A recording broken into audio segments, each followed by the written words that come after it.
Kari mawongnebu haisige kari matawne hayo haibano. Pangjarubana nupa magi maral ni haisira. Senglaba thamui adobo minam libi magi maral oihansira. Karamba CHEINA pige khanduna nupa magi punsida karamba tingkhang oige ningbano nupi mana.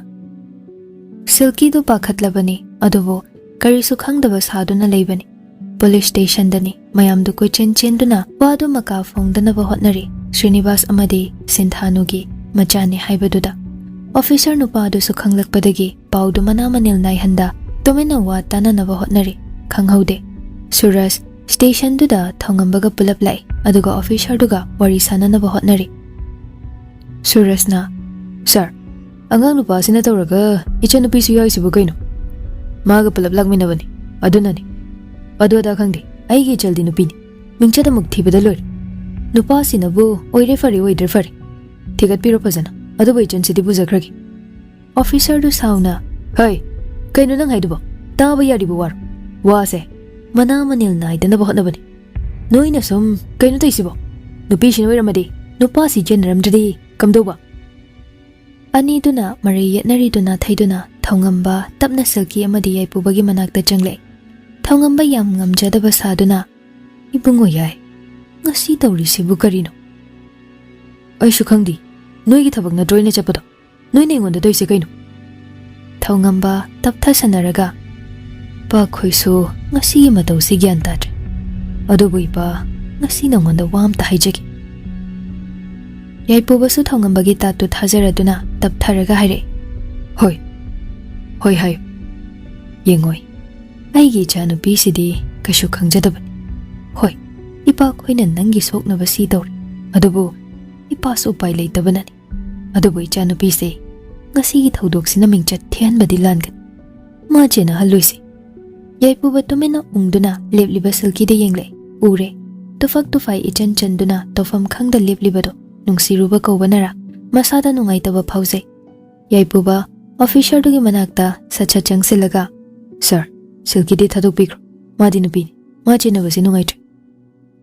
Officer do yaipubada ngakna yeng aduga wa haire. Kaino yaipuba nangna haidubo moi masen manaraga nangbu sijina boiram labade.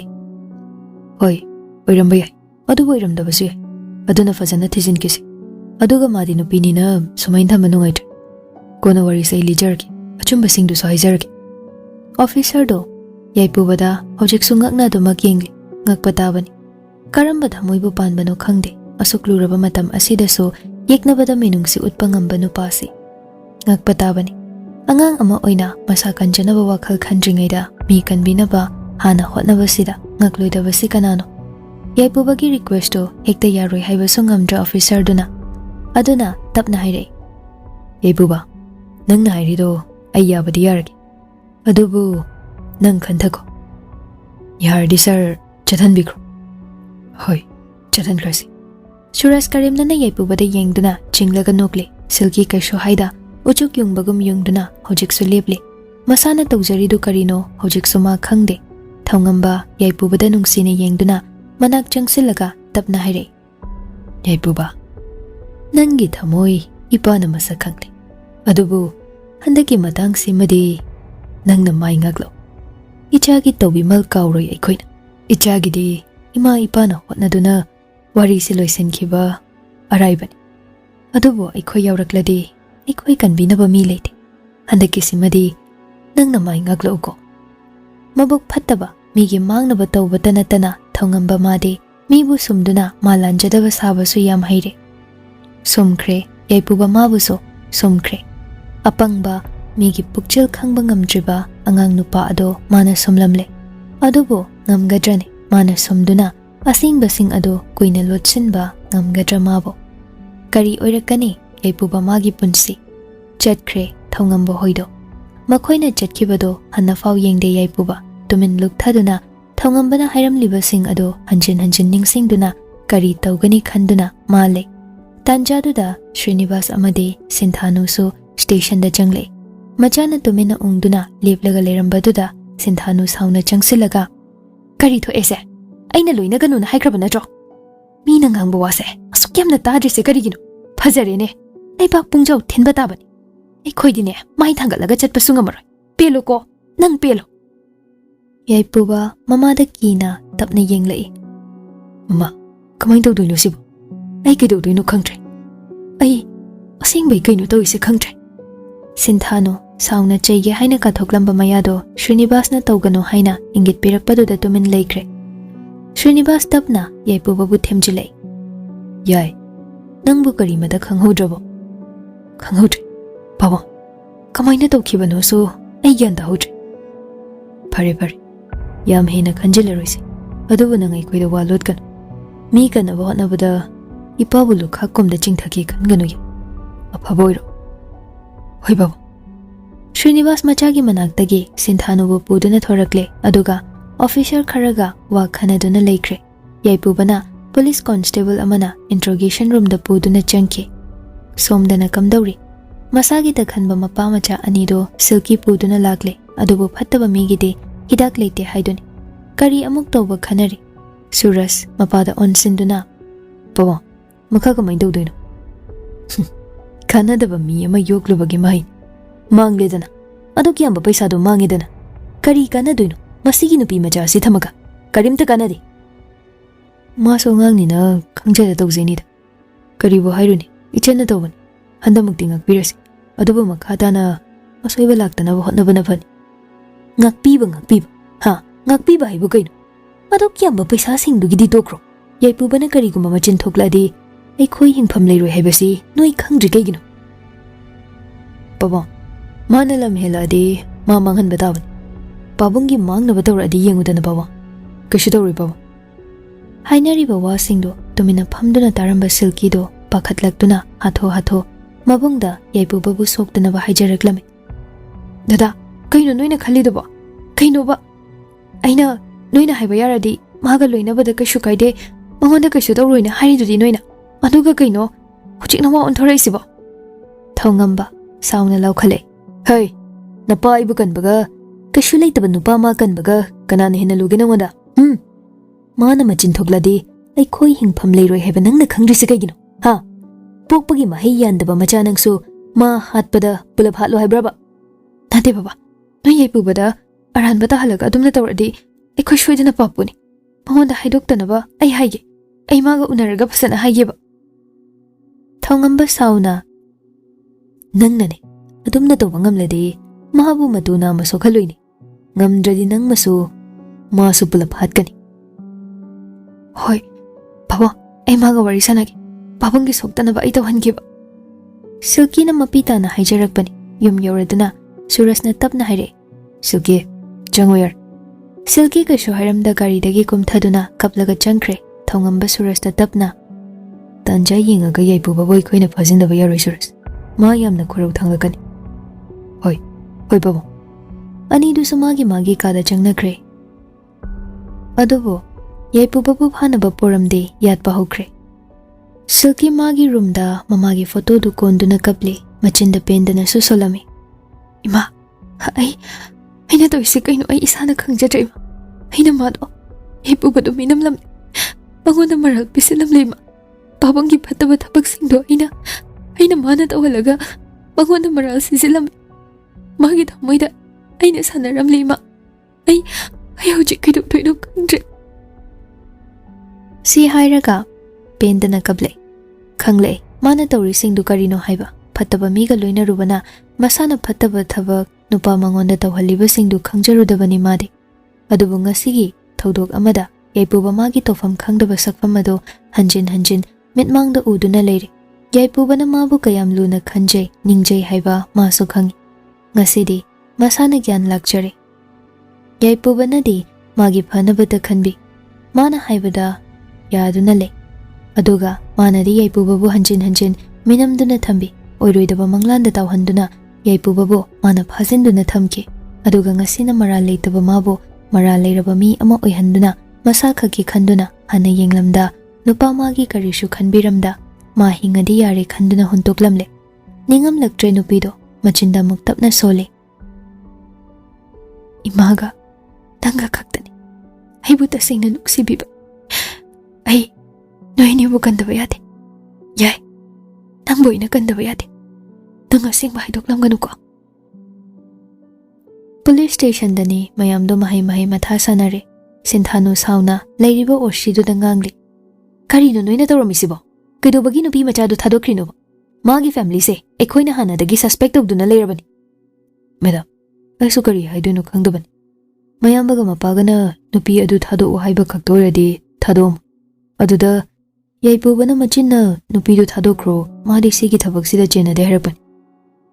Ado yaipubana ado mukhare aduga ekhoina sum phajiladi wase yam chawthora anina adum thadokibani. Aduba chingnabiganu details loina lawjawi. Chingnaba leiradi lokhatpa lakani saijagibani. Machana machinna thokna nupido chena de haina oidaba ngangduna thadokhankibani tabada Sinthano mana paiba yadre. Mai hoba makai saukre. Srinivas tapna wa ngangle. Thabak singsi atho tawiyar. Tapna tawsi. Ai sir DGP ga so wari khanagadabani. Ma hujiklani. Mayam su DGP do lakpa ngairase haiduna yanare. DGP lamnganba atay kana natte. Ronald gi mapani. Ronald amadi lamnganba su yawraktuna changle. Ronald hatho chanchilaaga. Kadaino? Yai di. Ma kidawi habano. Leiramliba mayamdo Ronald gi mawangda ngakna yenglambani. Srinivas tapna khomi. Interrogation room da leiramgani Ronald. Khangtre. Ekhoi kari haidoino. Nangna khara thima gong taihalo. Achumbado kari no haib. Ekhoi na hangbada kari so hayu yadre. Ekhoi kari tawgadoino khangdreni. Hai baba, ai themki. Ado yai si yumda pusi. Sida leiradi mahamuka hena makokse khanpham khangarui. Maningdagi lamnganbana khumle. Thammoida. Karigi cha yaibu lokapta thamdoino. Wari si mana manin naidanaba hana hotnakhisena yumda pudabani. Nangna khara them adugane yumda chatlaga wari amuk sanaba yabra yengasi. Hoi baba. Si haiduna Ronaldo yaipubagi manak changkre. Lamnganba leiriba mayamduda mukonsilaga. Yaipubasi ekhoi Ronalga piklingaidagi loinarakpani. Ai khang. Mana asigumba thabak tawroi heba. Mana wa ngangdribase. Masadu khanfam khangamaru. Hana ongta fathabikisi.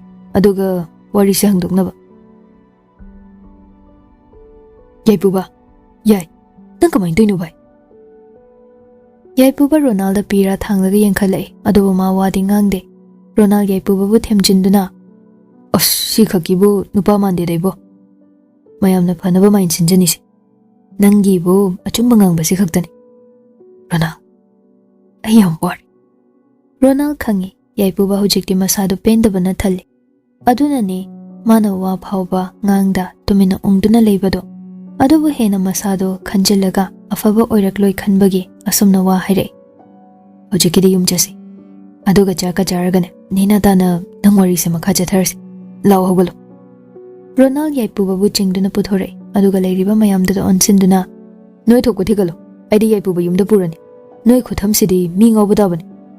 Srinivas tapna khomi. Ronald. Thokliba thaudoksiga yumda puba haidubu. Mawam talaude.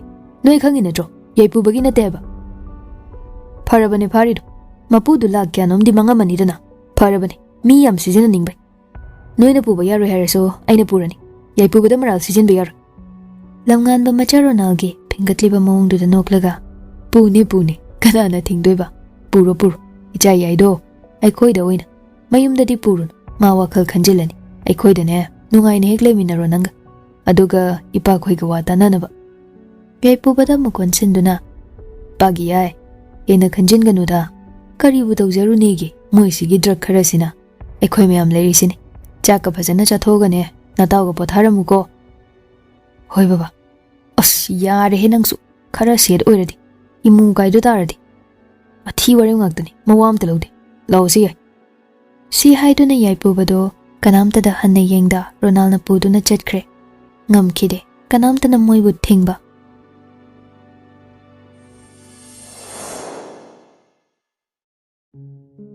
Yaipuba nganglambadu lepkre. Saitha lembina. Kuino makhadi.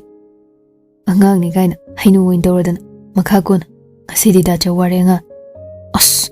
Wari nungaira kanda kaino. Yaharida do. Haima. Kuna muklibira gimi. Haying so ilakani. Haying amuk ligadaba do de. Ko. Hoiba. Libigeba. Tanjadu da tampa changa aga yaipuba nangi treatment matam yore anoba doctor amala agale horabani noi baba na purak bani oh hoi nurse mama ai thogi hoi hoi nangi nungai taba khaido phasana tanar noi mama le hobani nang gyan taw ko hoi sikha khaiduna thokre yaipuba visiting room tamna lagle changakpaga ure single sofa duda ingna lemna famliba doctor nupido masaktu yengbada ing lawi masa tanan tanale lengjum mapada kakliba sam adusu joy joy tana thadokli yengbada mitfam hongloidaba sakfamni adubu yengningba phaude yaipuba magi maphamda sinthano machana changlakpadu ubada tapna haire yai nangbo handa kaisu taude nasa khara nungai haidaine aduga kaigi noijabu isuk suk thana uidei mana yaipuba changsilaktuna leiriba sofa amada phamduna adumak tapna khumi mama ai kaisu taude da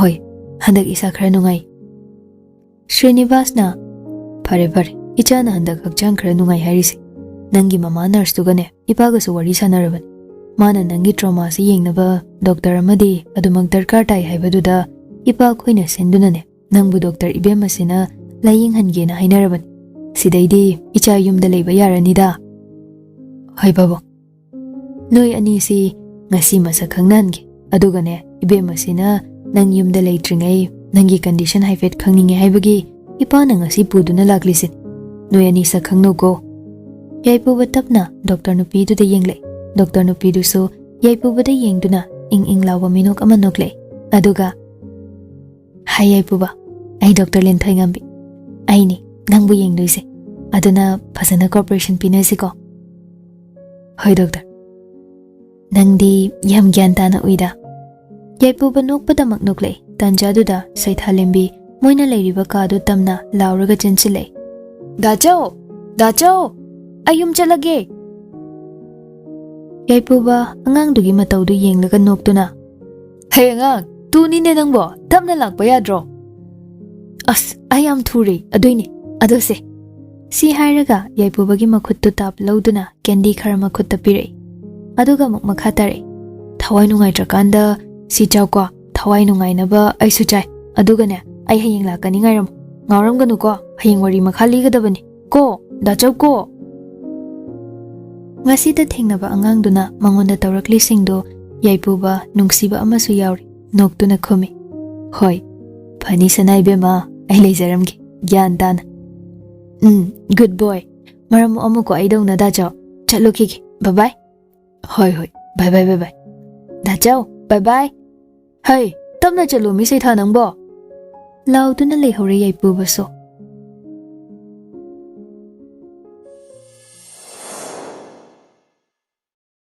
Hentoishana yaipubagi masadu nomlaga dajo sita bro yaipuba uiri tauduna manglamba manglana du kaikre gyan laktuna khangboi kaiboy ha kidore as pungse yadri thingi mamana sula una call dori yum halasilo oh hoi thomujal dajo mai have dark hoi dudi si hairaga Hentoishana sa thokre yaipuba Hentoishana na thokibadu yengduna machinda tapna soli abema nangse yangang du yamal masakugi phangdrabi ai yangang to phaniam chawramani hojikti mas classu noiga manarabani lohongbagi thoklakpadadi leisabi mapung pharani yaipuba magi mamitta hojiksu uri angang nupi adugi nungshiba maithong nungshiba mataw mabu uraga haraujabi magi angangdo Magi ne haina singnaduna leirabi